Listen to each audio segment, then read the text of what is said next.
오늘 하나님의 말씀 스바냐 3장 1절에서 8절까지의 말씀입니다. 우리 함께 하나님의 말씀을 교독하여 읽겠습니다.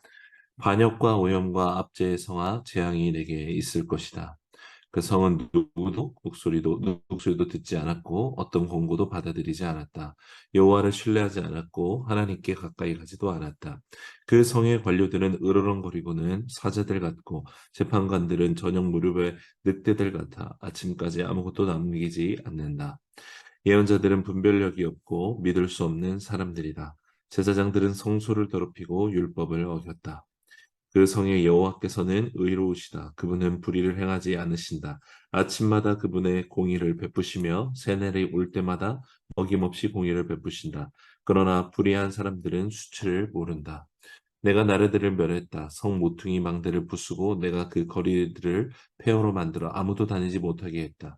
그들의 성이 파괴됐다. 한 사람도 단 한 명의 주민도 남지 않았다.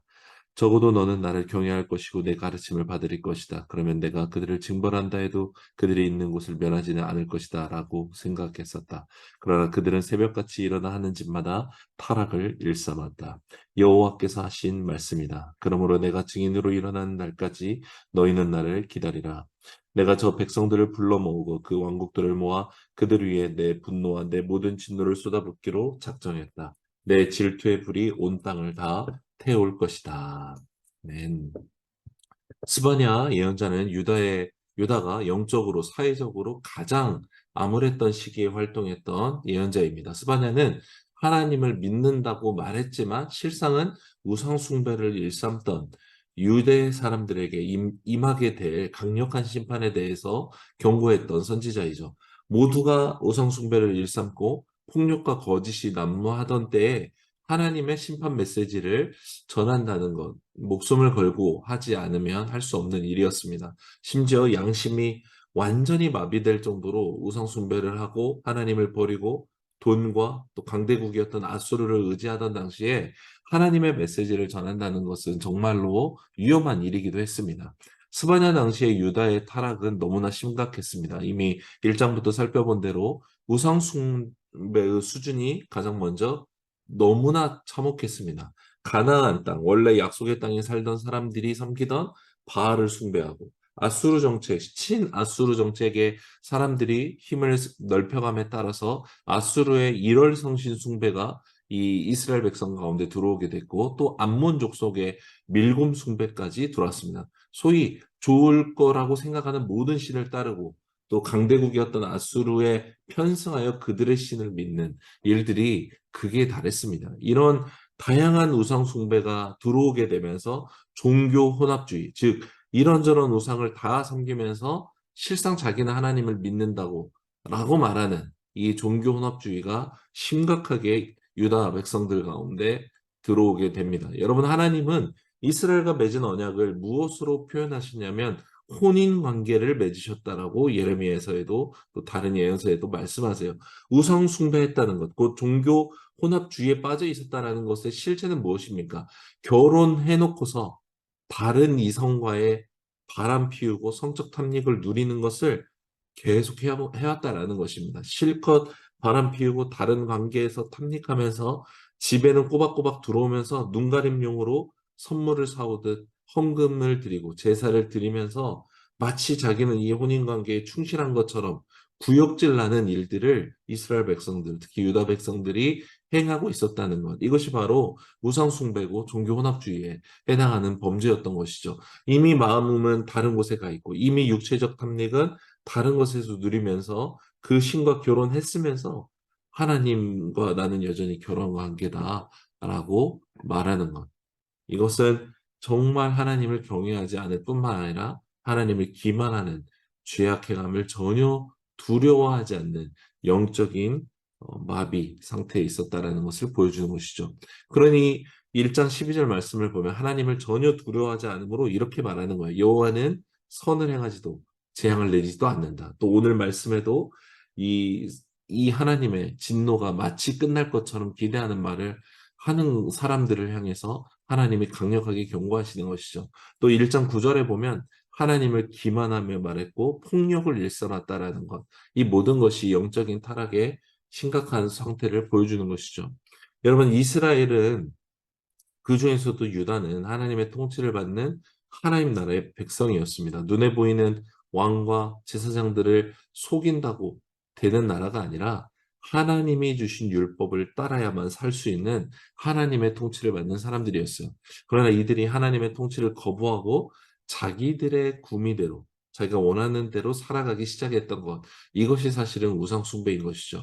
유다는 우리가 아는 대로 처음부터 그렇지 않았죠. 그러나 돈에 의지하고 강대국 아수르를 의지하고 다른 나라의 힘이 우리를 보여준다라고 생각하고 가나안 땅 원주민들의 그 신을 믿으니 바알을 믿으니 우리가 더 잘 사는 것 같다라고 믿으면서 하나님을 잊어버린 것입니다. 2절 말씀에 성 안의 사람 그 누구도 여호와의 목소리를 듣지 않았고 어떤 권고도 받아들이지 않았습니다. 여호와를 신뢰하지 않았고 하나님께 가까이 가지도 않았습니다라고 말씀하는 이 단계에 빠진 것입니다. 그렇게 오늘 5절 마지막 말씀처럼 불의를 행하기 시작한 이스라엘은 그 불의로 인해 이제 하나님 앞에 수치를 모르는 단계까지 접어들게 된 것입니다. 여러분, 그럼에도 스바냐서가 엄청난 강력한 심판을 말씀함에도 놀라운 은혜의 이 예언서인 것은 신부인 이스라엘의 타락을 남편인 하나님이 포기하지 않으신다는 것입니다. 신실한 종이었던 스바냐를 보내 듣지 않는 이 배우자에게 소리치게 하시는 것입니다. 신랑의 경고의 메시지는 돌아오라라는 사랑의 메시지인 것이죠.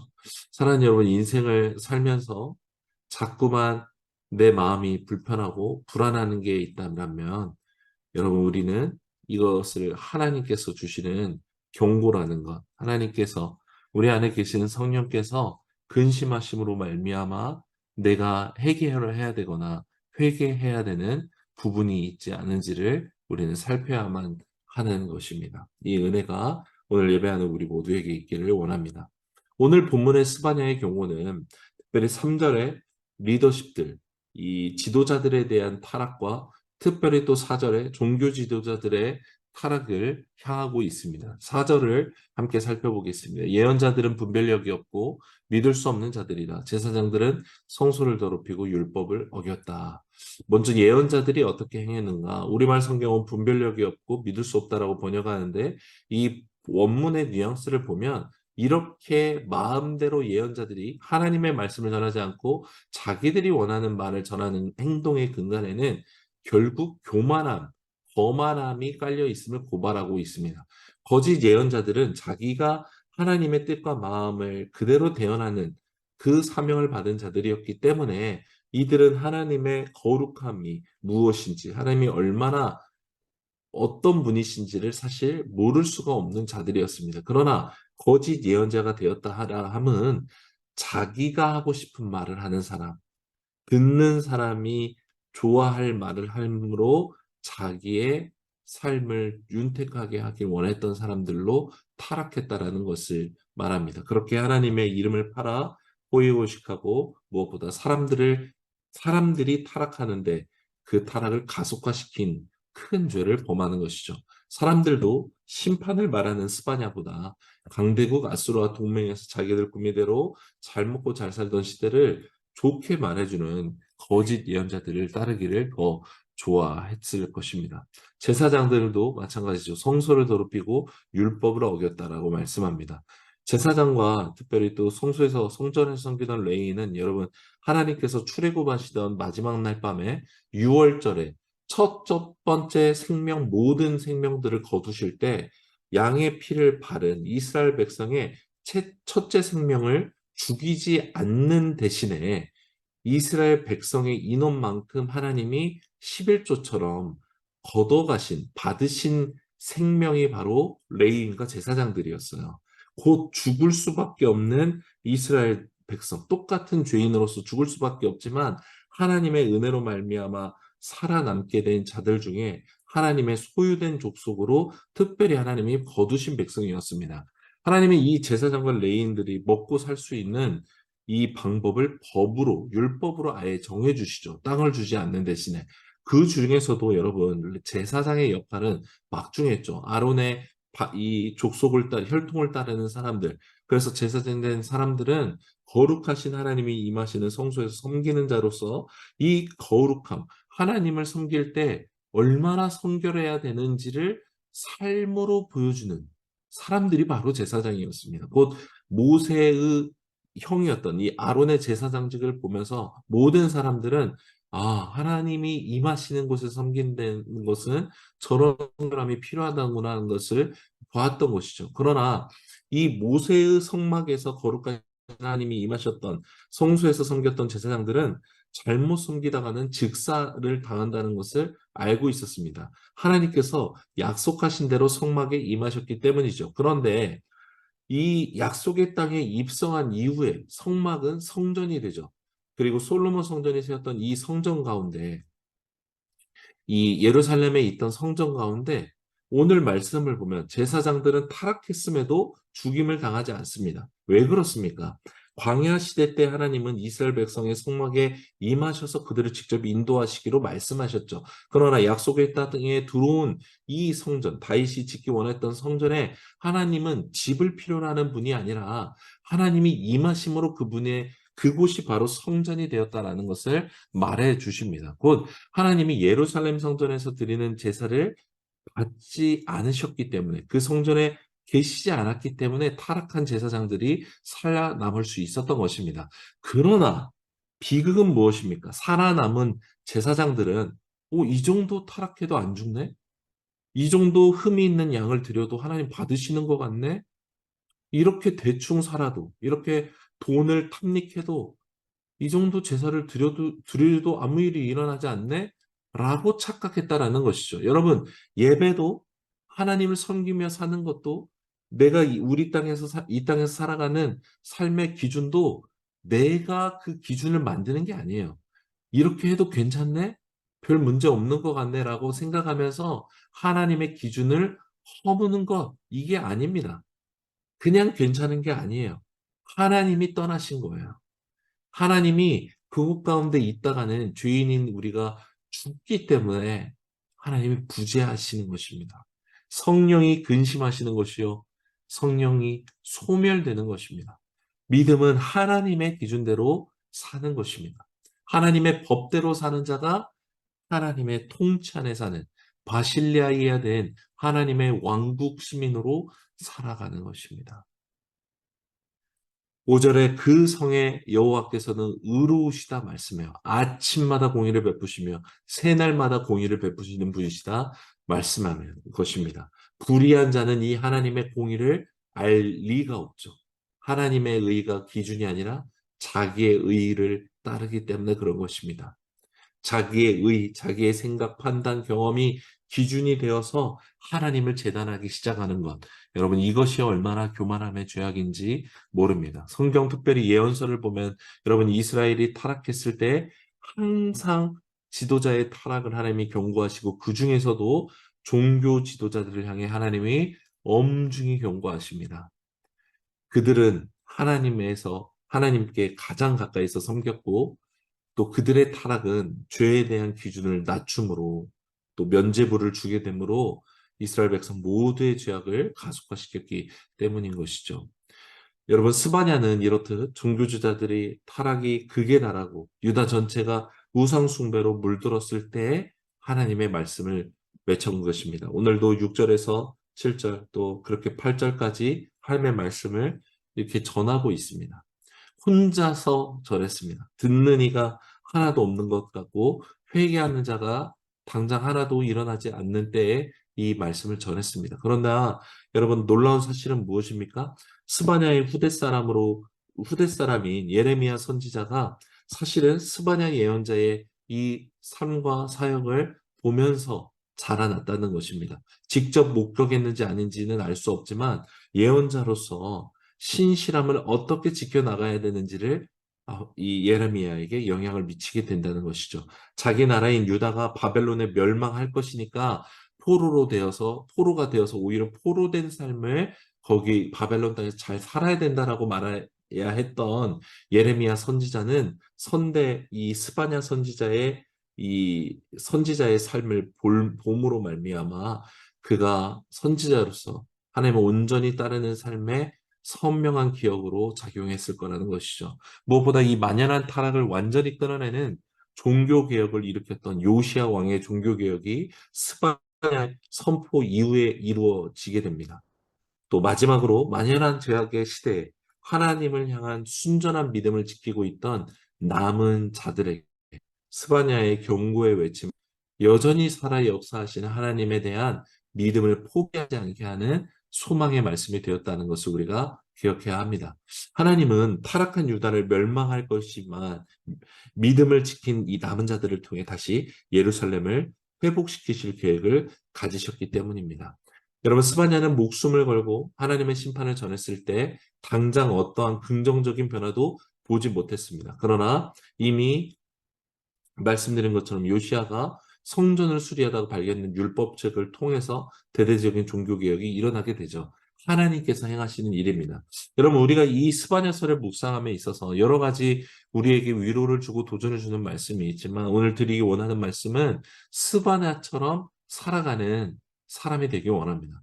전하되 하나님이 행하시는 것을 바라는 온유하고 겸손한 종의 모습으로 우리가 살기를 원합니다.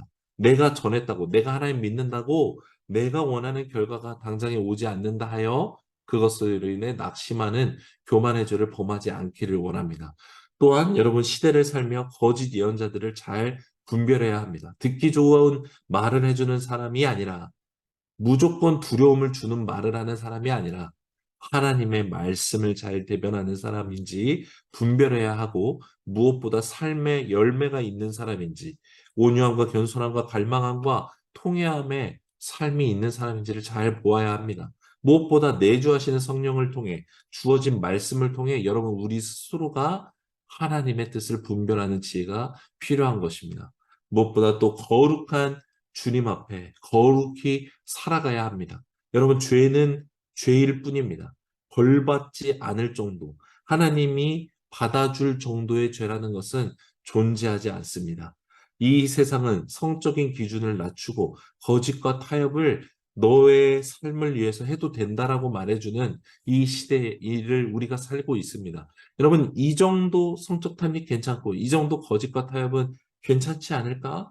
라는 생각과 허용이 하나님의 임재를 떠나게 하는 것임을 명심해야만 합니다. 세상 모든 사람이 죄를 허용하고 악을 이용하고 육을 위할 때 하나님의 기준, 하나님의 말씀을 따라 살아가야 합니다. 모두가 욕하고 손가락질하고 거룩한 사람 한 명의 삶과 이렇게 거룩하게 살려고 하는 사람을 공격할 때 여러분 이 한 명의 삶과 메시지는 믿음을 지켜 나아가는 다른 사람에게 소망이 될 것이고 심판 때 나를 멸시했던 사람들이 너의 하나님이 정말 살아계시구나라고 고백하게 되는 하나님의 심판을 이 의롭게 만드는 놀라운 사명을 감당하는 삶을 살게 될 것입니다. 특별히 이미 회사에서 또 학부모들 사이에서 친구들 사이에서 스바냐처럼 믿음을 지키고 있는 하나님의 사람인 여러분을 응원드립니다. 여러분 당신은 혼자 그 자리를 지키고 있는 것 같지만 여러분 하나님이 주님이 당신과 함께하고 있습니다. 혼자 왕따가 되고 승진해서 배제당하고 차별당하고 수군됨을 당하는 것 바보처럼 살아가는 건 쉽지 않지만 여러분 주님이 아십니다. 예수님이 시험 당하셨기에 여러분의 시험을 다 아십니다. 힘을 내십시오. 주님의 위로와 평강이 여러분을 매일매일 덮어주실 것을 믿습니다. 그리고 마지막 심판의 날 때 여러분을 조롱하고 비난했던 모든 사람들은 거지 나사로를 무시했던 부자가 아브라함에게 부탁하여 자기 가족을 구원해달라고 말했던 그 누가복음 16장의 말씀처럼 당신을 통해 하나님이 정말 살아계셨다는 것을 알므로 공의의 심판을 받아들일 수밖에 없을 것입니다. 여러분, 이 땅 가운데 우리가 살아갈 때 보이지 않는 이 우상의 땅에서 살아갈 때에 우리는 스바냐와 같은 믿음을 지켜야 합니다. 특별히 우리를 넘어뜨리려는 육체를 위하는 이 모든 것을 우리가 잘 분별해 나감으로 거룩하신 하나님과 함께 살아가는 저와 여러분이 되기를 원합니다. 하나님이 함께 하시지 않는 즐거움은 소멸될 뿐입니다. 채우려고 해도 채워지지 않고 공허함으로 인해 불안과 두려움만 남게 되는 인생인 것을 우리가 알므로 날마다 공의를 베푸시는 주님께 돌아와 그분과 동행하는 우리 모두가 되기를 원합니다. 스바냐처럼 나의 가정과 학교와 직장에서 또 아부다비 땅과 UAE 땅을 살아가는 우리 모두가 되기를 원합니다.